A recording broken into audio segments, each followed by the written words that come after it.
Confident ಆಗಿರೋಣ, ಏನು ಚಿಂತನೆ ಬೇಡ. ಅವ್ರಿಗೆ ಯಾವುದಕ್ಕೂ ಎಲ್ಲೂ ಉತ್ತರ ಇಲ್ಲ.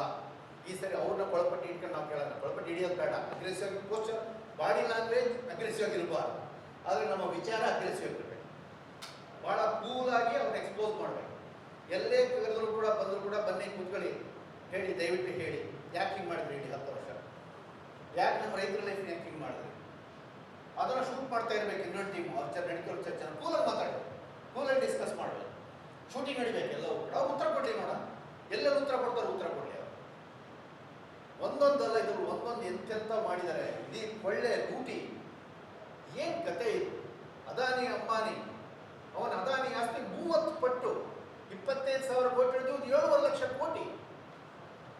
ಅದಾನಿ ಅಂಬಾನಿ 5 ಪಟ್ಟು, 1.5 ಲಕ್ಷ ಇದ್ದಂಥದ್ದು 7.5 ಲಕ್ಷ ಕೋಟಿ. ಇಬ್ಬರು ಇವತ್ತಿನ ಜಗತ್ತಿನ ಟಾಪ್, ಬರೀ ಜಗತ್ತಿನ ಟಾಪ್ ಆಗ್ಬಿಟ್ರು ಎಲ್ಲರೂ ಕೂಡ. ಒಂದ್ ಕಡೆ ಜನರ ಜೀವನ ಹಿಂಗೆ ದಿವಾಳಿ ಎಬ್ಬರಿಸಿ ಇವರು ಹಿಂಗೋಗಿ ಬಂದು ಮಾಡಿದ್ದಾರೆ. ಅದ್ರದ್ದು ಕಮಿಷನ್ ಎಲ್ಲ ಕೂಡ ಈಗ ಬಂದಿರುವಂತ ಇವ್ರು ಬಾಂಡ್ ಅಲ್ಲ. ಈ ಒಂದೊಂದು ಕ್ರಿಮಿನಲ್ ಡೀಲ್ಗಳು, ಒಂದೊಂದು ಕ್ರಿಮಿನಲ್ ಡೀಲ್ಗೂ ಕಾಸು ಎತ್ತಿದ್ದಾರೆ. ಅದನ್ನು ಜನರಿಗೆ ಕೊಡೋದ್ರಲ್ಲಿ ಮುಚ್ಚಿಟ್ಟಿದ್ದಾರೆ. ಸ್ವಿಸ್ ಬ್ಯಾಂಕ್ ನ ತಗೊಂಡು ತೋರಿಸ್ತೀವಿ ಅಂದ್ರು. ಸ್ವಿಸ್ ಬ್ಯಾಂಕ್ ಇರಲಿ, SBI ಅಕೌಂಟ್ ಓಪನ್ ಕೊಡೋದ್ರಲ್ಲಿ ಮುಚ್ಚೋಣ ಟ್ರೈ ಮಾಡಿದ್ದಾರೆ ಎಲ್ಲ ಕಳ್ಳು. ಇಷ್ಟು ಜನ 46 ಜನ ಕಳ್ಳರು ಇಂಡಿಯನ್ ಬ್ಯಾಂಕ್ಸ್ಗೆ ದ್ರೋಹ ಮಾಡಿ ಓಡೋದ್ರು, ದುಡ್ಡು ತಗೊಂಡು ಹೋಗಿ. ಒಬ್ಬರಿಗೊಬ್ಬರು ಹಿಡ್ಕೊಂಡ್ ಬರಲಿಲ್ಲ. 1 crore ಬ್ಲ್ಯಾಕ್ ಮನಿನ ತರಕಾಗಿಲ್ಲ. 1 crore. ಅದಕ್ಕೋಸ್ಕರ ಡಿಮಾನಿಟೈಸೇಷನ್ ಮಾಡಿ ಇಷ್ಟು ಜನರು ಲೈನ್ ನಿಲ್ಸಿದ್ರು. ಬ್ಲ್ಯಾಕ್ ಮನಿ ಹಿಡಿತೀವಿ, 1 crore ತಂದ್ರೆ 1 crore ತಂದಿಲ್ಲ, ಎಲ್ಲ ವಿನಾಶ. ಸೊ ಹಂಗಾಗಿ ಅವ್ರ ಹತ್ರ ಏನೂ ಇಲ್ಲ. ನಾವು ಈ ಸರಿ ಬಹಳ ಕಾನ್ಫಿಡೆಂಟ್ ಆಗಿ, ಅಸರ್ಟಿವ್ ಆಗಿ ನಾವು ಇದನ್ನು ಮಾಡುವಂತಹ ವಿಚಾರವನ್ನು ನಾವು ಈ ಸರಿ ಮುಂದ್ಕೊಳ್ತಾ ಇದ್ದೇವೆ. ನಿಮಗೂ ಬುಕ್ಲೆಟ್ ಇದೆ, ಅದನ್ನು ನೀವು ಓದ್ಕೊಂಡು ತಯಾರು ಮಾಡ್ಬೋದು. ಇನ್ನೂ ಏನಾದರೂ ಪ್ರಶ್ನೆಗಳು, ಚರ್ಚೆಗಳು ಇದ್ದರೆ ಬೇಕಾದ್ರೆ ನಾವು ಆನ್ಲೈನ್ ಡಿಸ್ಕಷನ್ಸ್ ಎಲ್ಲ ಕೂಡ ಮಾಡಬೇಕು. ಈ ಸರಿ ನಾವು ಪೊಲಿಟಿಕಲಿ ಭಾಳ ಮಾಡ್ಬೋದು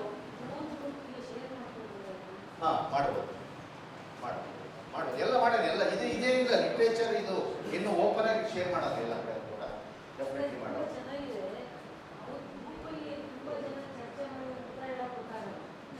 ಅದೇ ಹೌದು, ನಾವು ಮಾಡಬೇಕು ಇದೇ ಕೆಲಸನೇ. ನಾವು ಆರ್ಗ್ಯುಮೆಂಟ್ಸ್ ಪ್ರೊವೈಡ್ ಮಾಡಬೇಕು. ಈ ಬುಕ್ನೆಟ್ 1 ಲಕ್ಷ ಬುಕ್ ಪ್ರಿಂಟ್ ಆಗ್ತಾ ಇದೆ ಈಗ. ಸೊ ಹೋಗಿ ಅದನ್ನ, ಇದು ಸುಮ್ಮನೆ PPT ಆಗದೆ ಇನ್ನೂ ಬ್ಯೂಟಿಫುಲ್ ಆಗಿ ಬಂದಿದೆ ಬುಕ್. ಅದನ್ನ ತೆಗೆದುಕೊಂಡು ಹೋಗ್ಬಿಟ್ಟು ಎಲ್ಲರಿಗೂ ಕೂಡ ನಾವು ಮನೆಗೂ ತಲುಪಿಸಬೇಕಾಗಿದೆ. ಸೊ ನಿಮಗೆ ಆ ಡಿಜಿಟಲ್ ಸಿಗ್ತದೆ, ಪ್ರಿಂಟೆಡ್ ಇಸ್ ದರ್. ಓಕೆ,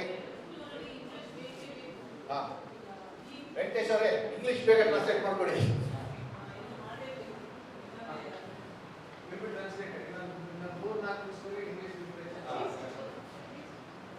ಅದು ಒಂದು ಟ್ರಾನ್ಸ್ಲೇಷನ್ ಆಗಿದೆ ಬಟ್ ಅದು ಯಾರು ಚೆಕ್ ಮಾಡಬೇಕಾಗಿದೆ, ಅದು ಮಾಡಿಸ್ಬಿಡೋದು. ಲೋಕೇಶ್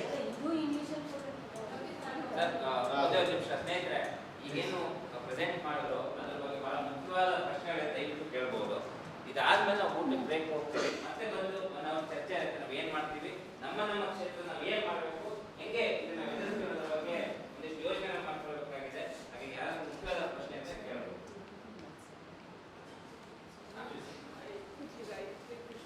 ವಿಷಯ ಕೇಸರಿ ಹಾಗೂ ಅವರು ಒಂದು ಮಾಡಿದಾರಲ್ಲ, ಅದ್ರ ವಿಷಯ ಒಂದು ಮಾತು ಹೇಳ್ಬಿಡ್ತೀರಾ? ಯಾಕಂದ್ರೆ ಅದು ಅವರು ಇಲ್ಲಿಯವರು ಕನ್ನಡದಲ್ಲಿ ವಾಯ್ಸ್ ಓವರ್ ಇರೋದು, ಇಂಗ್ಲಿಷಲ್ಲಿ ವಾಯ್ಸ್ ಓವರ್ ಇರೋದು 2 ವರ್ಷನ್ಸ್ ಇದೆ ಅವರದ್ದು ಸಿನಿಮಾ. ಅದು ಬಹಳ ಚೆನ್ನಾಗಿದೆ. ಅದು ನಮ್ಮ 2-4 ಅದು ಹೇಗೆ ಪ್ರಚಾರ ಮಾಡೋದು ಅಂತ ನೀವು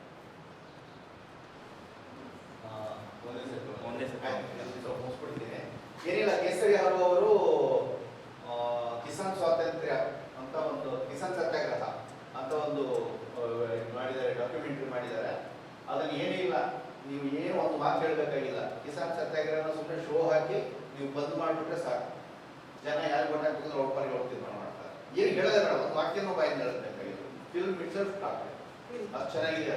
ಕಿಸಾನ್ ಸತ್ಯಾಗ್ರಹ ಎಲ್ಲೆಲ್ಲಿ ಸಾಧ್ಯ ಇದೆಯೋ ಅಲ್ಲಲ್ಲಿ ಏರಿಯಾಗಳಲ್ಲಿ, ಕಾಲೇಜಲ್ಲಿ ನೀವು ತೀರ್ಮಾನ ಮಾಡಿ. ಅಪ್ಪ ಈ ಡಾಕ್ಯುಮೆಂಟ್ ನೋಡಿ, ನಿಮ್ಗೆ ಆಮೇಲೆ ಯಾರು ಓಟ್ ಹಾಕ್ಬೇಕು ಅನ್ಸುತ್ತೆ ಓಟ್ ಹಾಕ್ಕೊಳ್ಳಿ. ಇದು ನೋಡ್ಬಿಡಿ, ಅಷ್ಟು ಹಾಕಿಲ್ಲ ಸರ್, ಅಷ್ಟು ಪವರ್ಫುಲ್ ಆಗಿದೆ. ಮತ್ತೆ ಬೇರೆ ಪ್ರಶ್ನೆಗಳು? ಇನ್ನ ಸ್ವಲ್ಪ ಎಲ್ಲ ಕಡೆನೂ ID ಕಾರ್ಡ್ಗಳೆಲ್ಲ ಹಾಗಾಗೆ ಇದೆಯಲ್ಲ ಸರ್, ಅದನ್ನ ಯಾವಾಗ ಕಂಪ್ಲೀಟ್ ಮಾಡೋದು? ನಿಮ್ದು ಈಗ ವಿಚಾರಣೆ ಮುಗಿದೋಯ್ತು. ಈಗ ಇನ್ನು 4 ಸ್ವಲ್ಪ ಟೈಮ್ ಇದೆ. ಇಲ್ಲ, ನಮ್ಮ ಕಡೆ ಅಲ್ಲ, 4 ಅಂದ್ರೆ ಕರ್ನಾಟಕ, ಇಲ್ಲಿಂದ ಡೇಟ್ ಮುಗಿದೋಯ್ತು. 24 ಕೆಲವೊಮ್ಮೆ ತುಂಬಾನೇ ID ಕಾರ್ಡ್ಗಳೆಲ್ಲ ಹೋಗಿದೆ. ನಮ್ಮ ಕಡೆ ಇನ್ನ ದಿವಸ ಆಗುತ್ತೆ, ಸ್ವಲ್ಪ ನೀವು ಫಾಲೋ ಮಾಡ್ತಾ ಇದ್ದೀವಿ. ಅಪ್ರೂವ್ ಆದ ತಕ್ಷಣವೇ ID ಕಾರ್ಡ್ಸ್ ನಿಮಗೆ ಬರೋದು ಸ್ವಲ್ಪ ಈಗ ವಿಂಡೋ ಈಗ ತುಂಬ ಕಡಿಮೆ ಇದೆ. ID ಕಾರ್ಡ್ ಫಿಸಿಕಲ್ ಆಗಿ ನಿಮಗೆ ಬರಲ್ಲ, ಬಟ್ ನಿಮ್ಮದು ನೇಮು 9ನೇ ತಾರೀಕಿಗೆ ಒಂದು ಸಪ್ಲಿಮೆಂಟರಿ ಲಿಸ್ಟ್ ಬರುತ್ತೆ 9ನೇ ಏಪ್ರಿಲ್ಗೆ.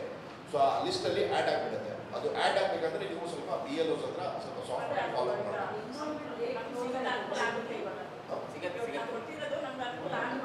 ಆಗುತ್ತೆ. ನೀವು ID ಕಾರ್ಡ್ ಬಂದಿಲ್ಲ ಅಂದ್ರೂ ನೀವು ಬೇರೆ 14 ಡಾಕ್ಯುಮೆಂಟ್ಸ್ ಇದೆ ಎಲೆಕ್ಷನ್ ಕಮಿಷನ್ ಪ್ರಕಾರ, ಅದು ತೋರಿಸಿ ನೀವು ವೋಟ್ ಹಾಕ್ಬೋದು. ಹಾಂ, ಬ್ಯಾಂಗ್ಳೂರು ಸೌತ್ ಕರ್ನಾಟಕದ ಮಾತ್ರ ಇದೆ. ಯಾರಿಗೆ ಪ್ರಶ್ನೆಗಳಿದಾವ?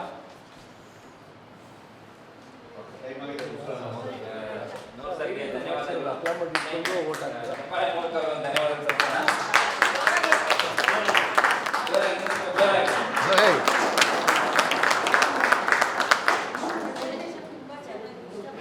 ಆಕ್ಚುಲಿ ಪ್ರೆಸೆಂಟೇಷನ್ ಟೈಮ್ ಸಾಕಾಗಿಲ್ಲ, ಇನ್ನು ಅದ್ಭುತವಾಗಿದೆ ಪ್ರೆಸೆಂಟೇಷನ್. ಅದು ಹೆಚ್ಚು ಕಡಿಮೆ ಅದನ್ನ ಕಡಿಮೆ ಆಗಬೇಕು ಕನಿಷ್ಠ 1 hour ಆದ್ರೂ ಬೇಕಿತ್ತು, ಬಟ್ ಸಮಯದ ಅಭಾವ ಇತ್ತು. ಹಾಗಾಗಿ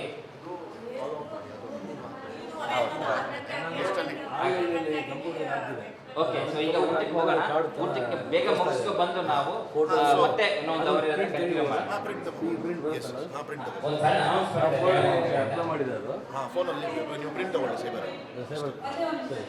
ಪ್ರಿಂಟ್ ತೊಗೊಂಡಿಲ್ಲ ಅಂದ್ರೂ ನಿಮ್ದು ಹೆಸರು ಲಿಸ್ಟಲ್ಲಿ ಇದ್ದರೆ ನೀವು ಆಧಾರ್ ಕಾರ್ಡು ಇಲ್ಲ passbook, PAN card, driving licence, ಈ ಥರ ಒಂದು 14 ಡಾಕ್ಯುಮೆಂಟ್ ಇದೆ, ಅದನ್ನು ತೋರಿಸಿ ನೀವು ವೋಟ್ ಹಾಕ್ಬೋದು.